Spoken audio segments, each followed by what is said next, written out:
Hey there, YouTubers. All right, so we're going to do a benchmark on the i9-12900. Now, this is in a super lousy motherboard, okay? So we're going to do this twice. It might take me a while to get the second one going, but this is, kind of an example why we don't put a good CPU in a lousy motherboard. This motherboard, is decent for certain things, but for an i9-12900, it is not the way to go. So was actually able to get Intel's XTU running.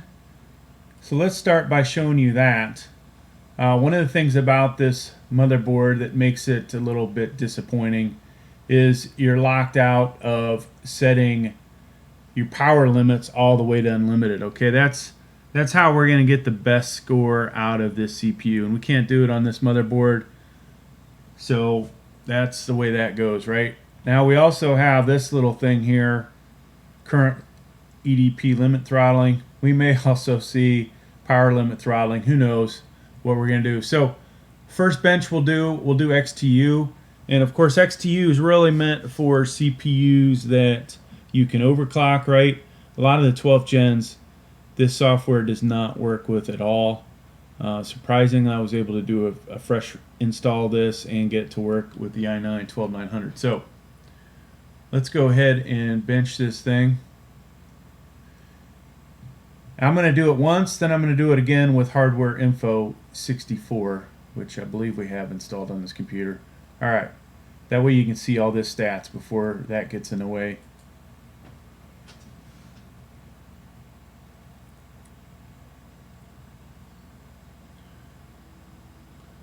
So I don't know, 5,000, 6,000 score, who knows where we'll end up at.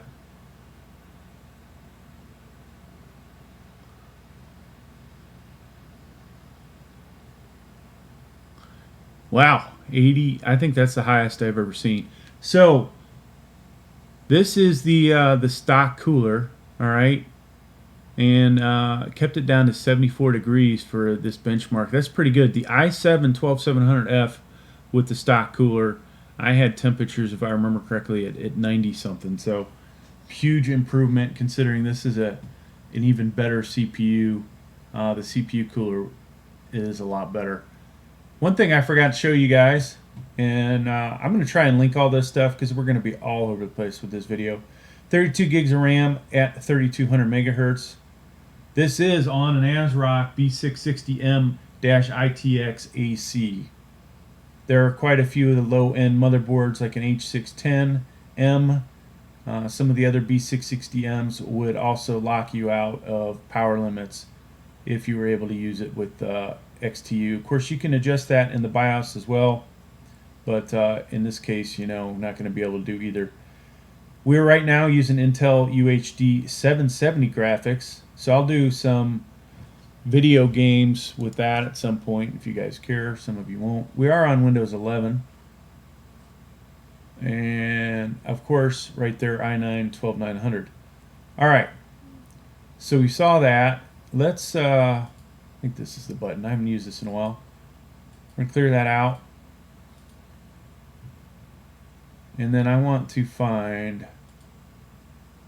I don't want to find that. There we go. Oh, there it is right there. I just saw it and now it's gone. So in the video, folks, we're also going to do Cinebench. I think we'll also do... hell, we might as well also do Userbench.com, right? I don't want the new version. We don't have time for that. All right. So we see the CPU here. Now, if I were to scroll down to the motherboard, probably won't see any information about VRM sensors.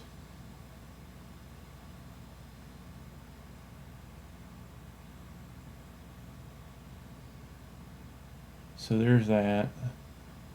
Now, I think we'll try right here. Oh, you guys can see the motherboard too. Or do you want to see this, folks? There's so much to see on here. Let's do this one. I give you this view. All right, let's run this again.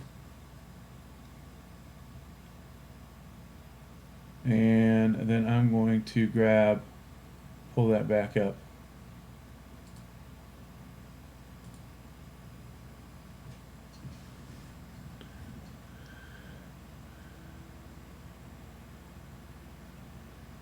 So you see power limits exceeded. We're not going to be able to do anything with that with this crappy motherboard. And that is going to affect our performance. At least we're not thermal throttling. That would be a triple disappointment, right? If we hit all the throttling. So the score was a little less, probably because it's, might have been a little warm. You can see the max processor frequency shows is 4.73. And down here,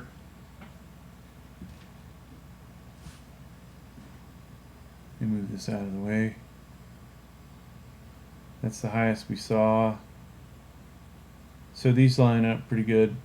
All right. One other thing I wanted to show you guys, in case you care, what are the core multipliers for this CPU?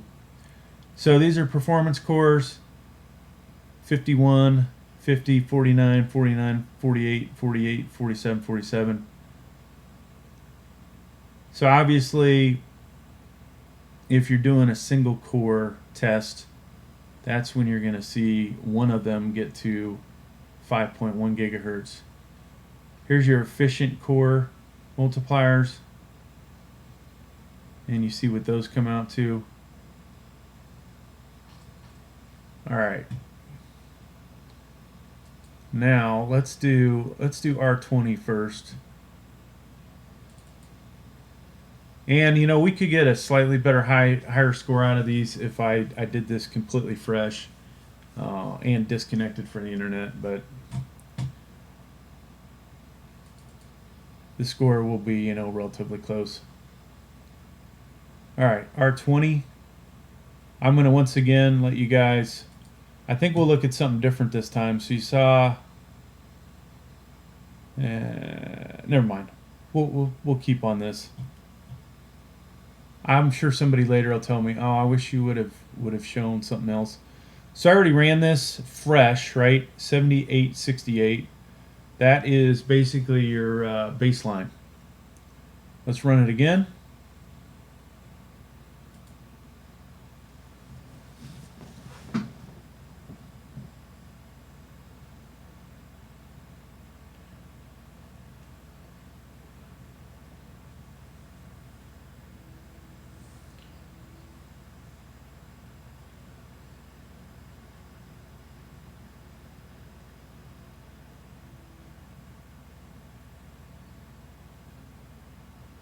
So power limits were exceeded again.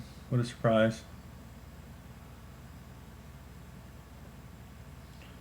And I expect the score to be slightly less.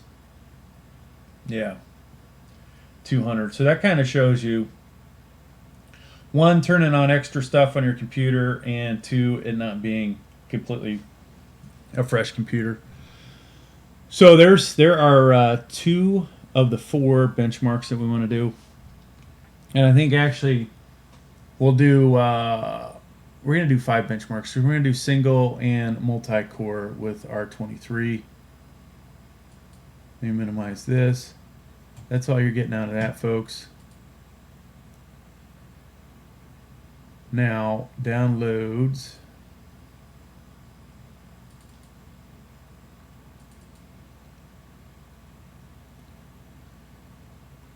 And I don't know if this will even run Cyberpunk 2077, but I may do in a different video. I'll do that. All right, so this is going to take a while. I'm going to leave this running so you guys can see hardware 64. Of course, it looks like we got to bring it back up. Okay, there it is.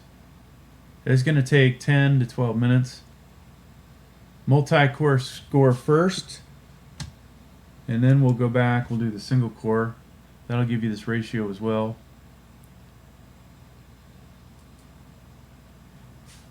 And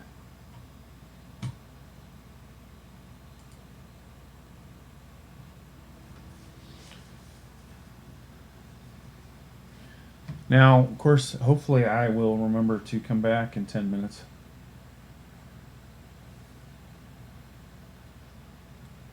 So this is going to be, you know, pretty impressive CPU once we put it in a good motherboard. You can see what I got over to the left for my i5 12600K. We did beat that with the i7 12700F. We hit 20,000. I honestly am not sure whether this is going to beat that, but you can see it's jockeying between a Xeon and the i5 12600K on here. And I want to say my best i7 12700F score was 2568. So if we can beat that without being in a better motherboard, that would be pretty good.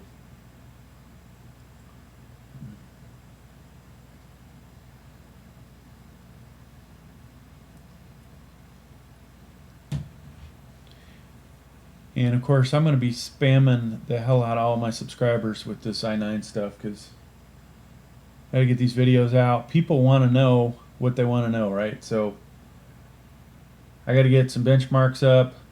And I will do this one probably without turbo limits. We'll do the same video, i9 without turbo limits.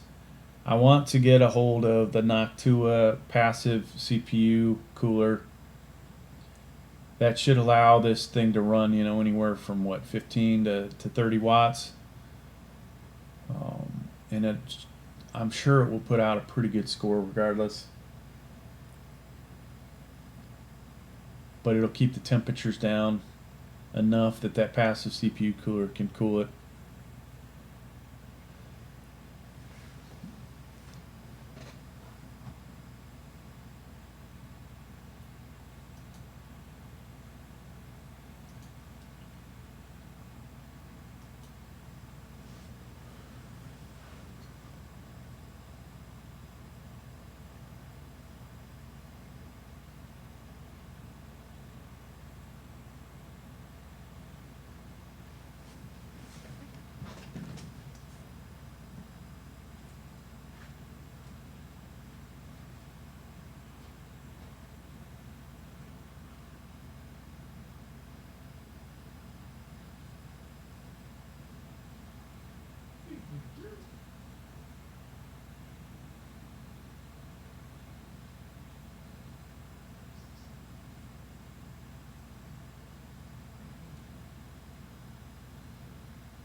All right, hopefully only 2 minutes left to go, which is usually at least 3 minutes, or an extra minute at the end.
And looks like one more cycle.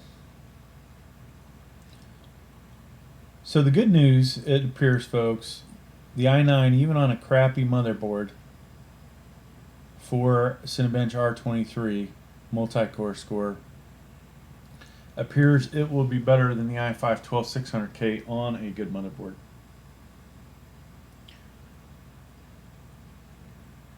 Now, of course, this total setup motherboard, excuse me, not the total setup, but the cost of the motherboard was just over $100. And, oh, look at that. It barely squeaked it out. Barely squeaked it out. So, in case you can't read that, 17,584 on this lousy motherboard. All right, we're going to run single core, and that is going to take a while as well. I should let this cool off a little bit.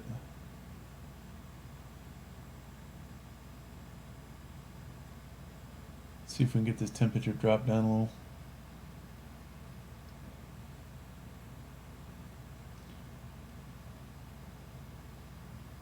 $36.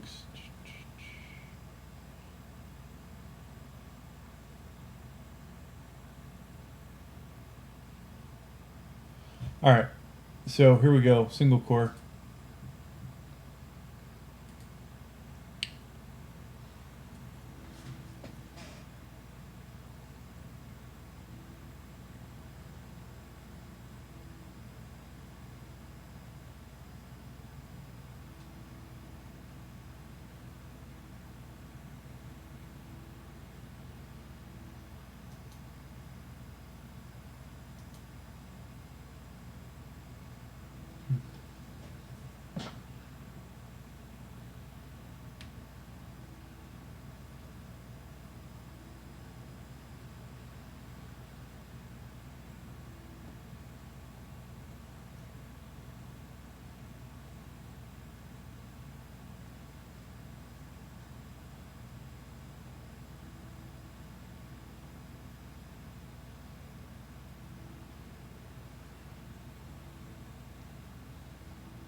Hmm.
In case anybody's actually listening, I am running this on a recording on a secondary computer via capture card using OBS. So that should not be affecting the scores.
So it looks like one more iteration and we'll have a score here shortly.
So I don't think this thing stopped.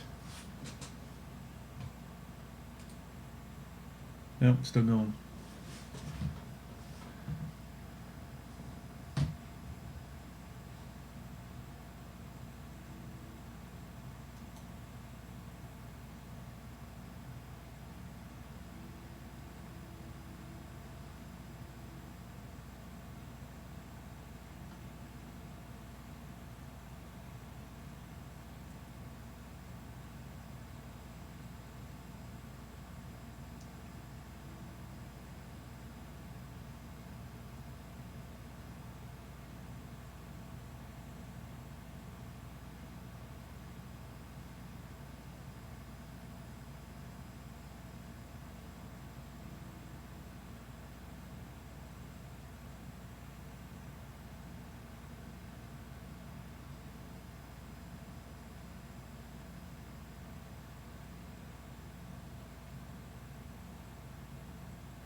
And voila, there's a score. So at least for what's shown on here, that's a new high for what I've done. 1911. All right, let's kill this. Let's kill this. And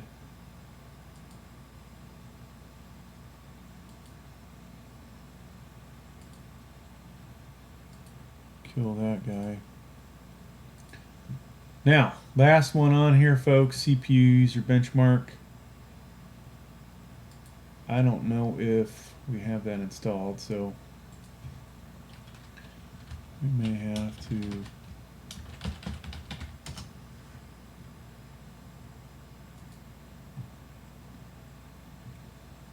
download it.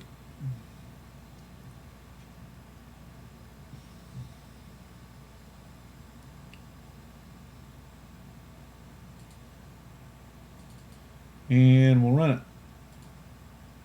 And close this. Hopefully we won't have any background CPU issues. This should take a few minutes.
So this is going to be next to impossible to do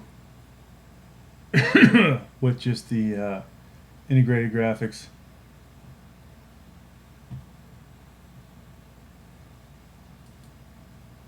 I don't know how I'm going to even hit anything.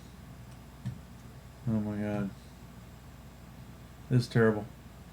It's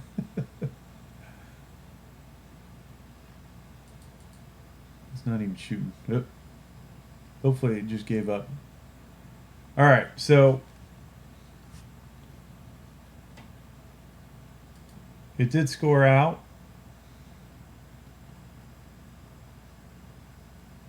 CPU throttled. Background CPU usage wasn't bad, but that's terrible.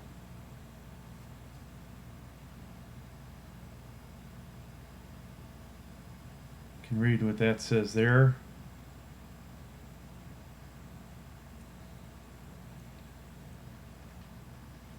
Alright, what do we have here? I haven't looked at this in a while. So, performing above expectations, 95th percentile. I'm curious how many of these they have. 72. So 72 people have bothered to do this. This is really the impressive thing. If you track these scores, this thing's way up there. And by far the highest I have. And then the single core score. So pair this with a good graphics card and we are going to make some personal history here. Have some personal bests as far as FPS goes. Nothing exciting here with this aspect, but yeah, score's all right.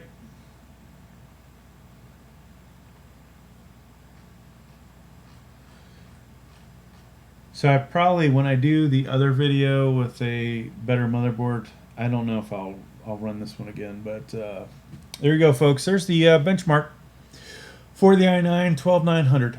Thanks for checking out the video. Please like, please subscribe. Thank you.